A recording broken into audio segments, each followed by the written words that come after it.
Namaste Ji. My name is Simran and I'll be talking about diets. Everybody has a different diet. You could be restricting yourself from certain animal-produced foods. If you are limiting all foods that come from animals, you are vegan. So for example, you wouldn't eat anything that involves milk or eggs because these things come from animals.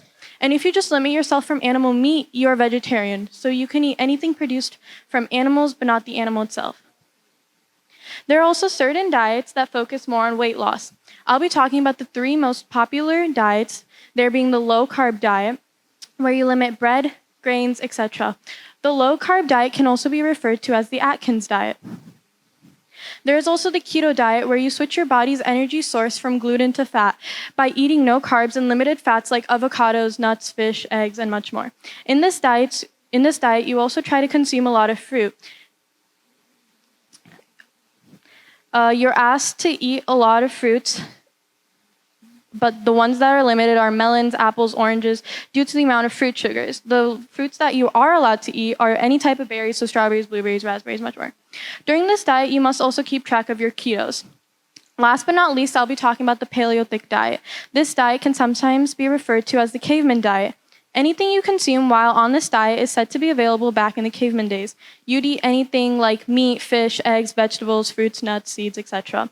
But things you want to stay away from are processed foods, anything containing sugar, grain, most dairies, margarine, or vegetable oil, and artificial sweeteners.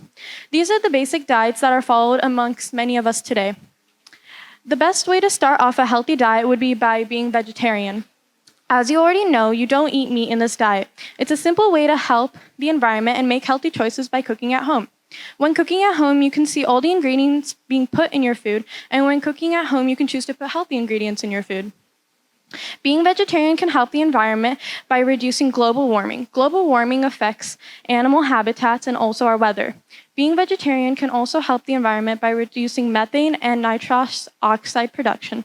It saves large amounts of water, reduces destruction to tropical rainforests and wildlife habitats to endangered species, and reduces the use of antibiotic growth hormones and chemicals.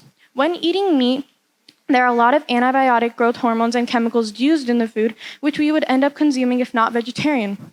Americans eat 3 times the amount of meat the world eats globally. Over half of that is red meat. If I ask you to be vegetarian, a highly asked question is, where would you get your protein from if I can't eat eggs, chicken, or red meat? Well, there's a lot of protein in grains, beans, and dairy products. Plant-based protein is also way more healthy way, and it has way more benefits. It lowers the risk of heart disease and stroke. It's protective to metabolic syndrome and type 2 diabetes. The last thing I'll be discussing is how being vegetarian can help the environment's water supply. The amount of water we have is what we have, and there's no way of getting more or creating more.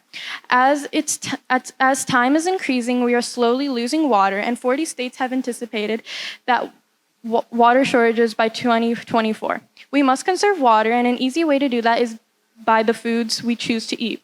Hopefully, after hearing this, you'll see the bigger picture and choose to be vegetarian if not already.